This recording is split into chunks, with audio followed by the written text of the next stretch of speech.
Hey, hey, hey, welcome to Smart Impressions. I'm Rachel, and we're here every week talking about stuff that is impacting you and your connections to consumers, to customers, to partners, and anyone that you have to actually humanly connect to. So if you are writing an email, if you're sending an email, if you got email marketing, then this show's for you. We're calling it email influence, and I have no other than one of the top email communicators in town, in EMEA, is a good friend of mine, Miss Katerina. Welcome to the show. Hello, Rachel. It's so nice to be on and to talk to you. I'm so glad you're here. We've been friends for a long time, so it's nice to kind of get your expertise on the show and share your knowledge with my community. Yes, and I love the fact that you're always tapping into like partnerships and business relationships. That's just a key part of growing your business. Absolutely. And you, just to segue in this, you're one of my strategic partners because I may not help people with communication and email, but you do. And that's what we want to talk about today. So your business is drip feed marketing, and it's all about the way people communicate via email, right? Yeah, well, I focus on email, but it's marketing in general and messaging and how you put your message out in order to connect with your clients and your customers. And it doesn't matter if that's on social media or on email or any other way. It's generally about messaging and how to tap into and talk to your clients in a way that's empathetic and that connects with them. And it's not just like you selling and doing a hard pitch. Because I think as time goes by, you'll see also, especially with this generation of influencers, people are not tapping into that hard sell unless they have like a specific problem they need at that moment. So email marketing is really a great way to nurture clients or potential clients or nurture an audience that may not be ready to buy from you today, but there is value down the line. They might be, and they may not be ready to buy for you psychologically, financially. It doesn't matter, but that doesn't mean that they're not a potential client or a lead. So it's about nurturing your leads long term, where eventually you'll get them to convert. So we got a bunch of different people watching this show. We got CEOs, entrepreneurs, sales marketing managers. You got the big gamut of sales professionals, listening. And so when we say nurturing, what does that mean? It's such like a maternal word. It's interesting that Yeah. it's used for marketing, but how do you make it masculine? Well, the idea is like email is a direct line to your customers. It's direct. You show up in their inbox and you basically tell them whatever you want to tell them.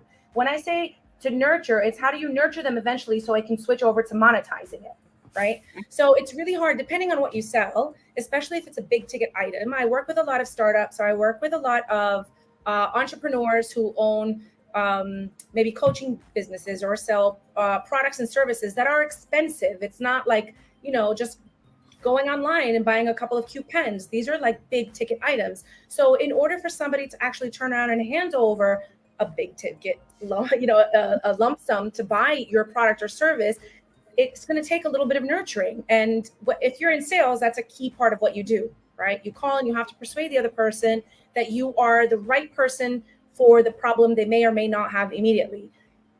Email marketing is very much the same way. When I say nurturing, it's about talking to someone, showing them that you understand their problem, that you empathize with them, or the problem that will be, showing that you are the right person and that to solve that problem because you are a thought leader or because you are a leader in what you do. And then eventually getting them to the point when they're ready to click that buy or sell button, that you've already done your nurturing. They already trust you. You're at the top of their mind for whatever that service is, so they can switch over to you. So that's the kind of nurturing that I mean. Awesome. And I want to highlight, because 80% of leads are not ready to buy. So, Yep. A lot of salespeople go out in the field. They're like, oh, I got a lead. And then all of a sudden, oh, I never heard back from them. They drop it. And they rely on marketing departments to really handle that nurturing aspect of it, or keep on lead acquisition. But there's like two parts of it. It's to get the new lead, right person at the right company. And then you got this database that you got to do something with, and that's where you can really kind of jump into some of these conversations. So when you help people, it's all about the written, what they're getting, where they're going to read, or they're going to consume content that may be video content or whatnot. So they're getting information, right? Yes. Yeah. And the information for me, one of the key things I always tell my clients is that when you're putting out content, whether it's email or social or LinkedIn, a lot of us will put out content the way we like to receive our content, right? So for example, a lot of people will put out videos because they like to watch a lot of videos, but not everybody receives content the same way.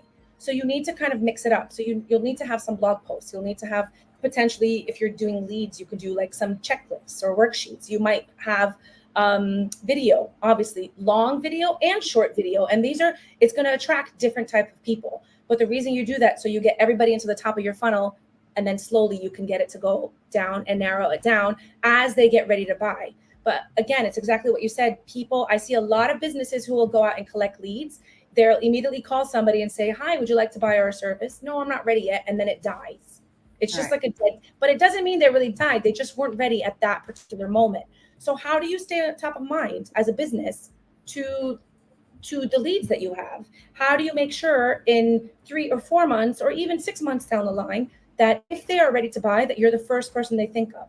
And a lot of that email marketing, email in general, is a great way to talk to your potential clients by going into their inbox, by sitting there. They'll read your content when they're ready to receive it, and in the form that they're ready. It's really a direct line with your customers, which is why it's so key. So for example, on average, business owners, there's a stat that I read the other day that said business owners spend around 6 hours a week on creating content for their social media. That content reaches on average 3% of your audience.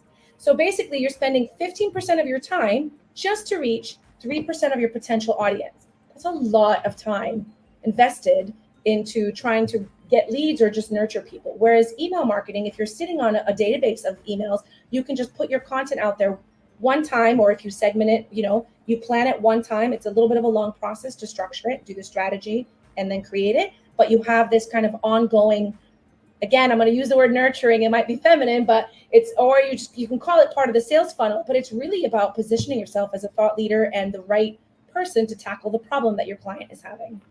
Cool. So I want to go back and make sure that everyone knows what top of mind is. So do you mind just elaborating a little bit of that terminology? So, okay. So for example, if you want to, I can break it down super basic. If you want to go to the supermarket and your friend says, oh, I'm here and I want to buy pasta. What pasta should I get? The first brand that's going to come to your mind, that's top of mind, right? When you're a business, you need to do the same exact thing. If you are a business and you're selling software, you're selling a tool that is required, let's say in the construction company. When somebody needs that tool, maybe I don't need to buy it today, but eventually I know I will, which is somehow I've interacted with your brand. Somehow I've ended up as a lead in your database. That when the time comes that I need to make that decision, your brand or your business needs to be the first thing that comes into my mind.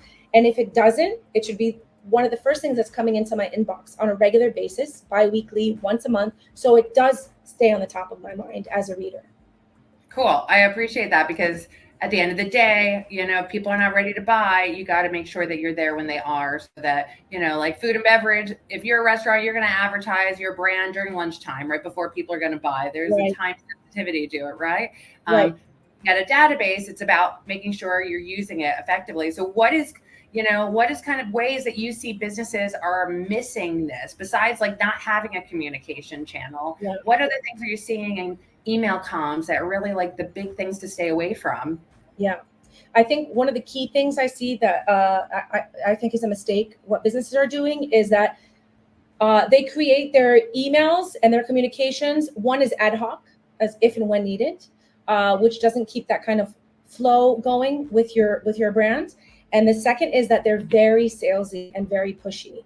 And that's fine if you're selling pens or soaps, but if you're selling services or you're selling large ticket items, or something that somebody invests in, for example, once, then you need to create your content, your email content, from a place that serves your customer. So for example, it needs to teach them or inspire them or motivate them or learn about the industry. You need to constantly serve them whatever you have as the expert in your emails, and not do a hard sell all the time, because email is really about kind of onboarding your customers into the world so they understand and they take in the knowledge, everything that you have. So when they're ready to kind of make that click, they say, this person seems to know everything there is about this particular product or service, and I'm going to them.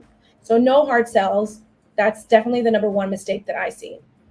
Okay, and it's happening prevalently. I mean, there's no doubt when you're looking at social media and so forth. I mean, I see it constantly. It's like buy this, buy this, buy that, but then there is that journey of, do I trust you? Are you the guy that's going to tell me everything I need to know about this decision? And really what that credibility journey is around that. And that email communication really works in sync with those strategies, right? Yeah. Or for example, you know how sometimes you'll see a lot of brands will do what they'll do is they'll just have referrals, other people talking about a product or a service and saying how great it was. That's word of mouth. That's the number one. That's the number one, best way to get a sale is by word of mouth, right? So that's why it's so much easier for these products or services to come in and say and hire either influencers or collect some kind of referral and then post it. That is also part of the nurturing, because then you see the experience that other people have had with your brand, and then you put it out there and you use it, which is great. Yeah, and I think that's a big key strategy when it comes to collaborations and getting your brand out. I mean, no doubt every marketing professional wants to get word of mouth marketing moving, because that's your golden nugget, and that's going to get the most results by far as low funnel conversions for sales, which is what we want to do and how we want to do it. Oh, there looks to be a little background noise over here, but we're going to keep on going because we got 12 minutes on the clock, and we're two New Yorkers doing 15 minutes, just a New York minute right here of content and information that's really going to add a lot of insight so you can make changes tomorrow. Now, big question for you, Kat, what do you say 3 things that our community can take away with them so they can implement when they're doing their email nurturing and communication? Okay, so the first is, if you have a small pool of people of leads, or if you have very few or either none at all, the first is create some kind of lead magnets, create something that's an asset that you can teach your dream customer, and then to have them come in and retrieve that asset. So you can say, for example, for me, I'll do like the top 10 things for email marketing, and then I'll put it out there as a guide. And I say, if you'd like the guide, then just give me your email and I'll send it to you. So that's how I actually grow my pool of emails. So first is give a little bit of love and care to your lead magnets. Design them from a place that teaches, because then that also positions you as the expert. So that's the first. The second is segment and personalize your emails as much as you can. So if you have a pool of whether it's 100 or 100,000 emails, you have the power to create a system where the right people are getting the right message from you, right? So that's really important. So for example, the people that purchase versus the people that have clicked on your site 10 times versus the person who just landed for the first time. There's ways to communicate with them independently. Just design those 3 flows and create from that place.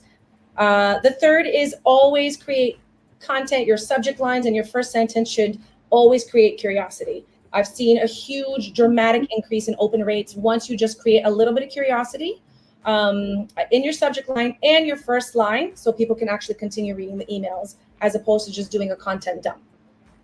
Awesome. Those are some valuable tips. I really appreciate you sharing it. There's no doubt. I love sharing a little love, giving a little love, and like it's going to come back to you. I think there's a big part of that, especially psychologically. You give something, people that feel like they need to give you something back, which is an awesome human trait, right? Yes, so exactly. I really appreciate you sharing these tips. One last thing, just for expectation purposes, when it comes to email marketing, you mentioned the stat about how much time goes to social media posting and stuff. What's some of the stats that people can expect about email marketing to their community or their database, for example? Are there some conversions that you're seeing?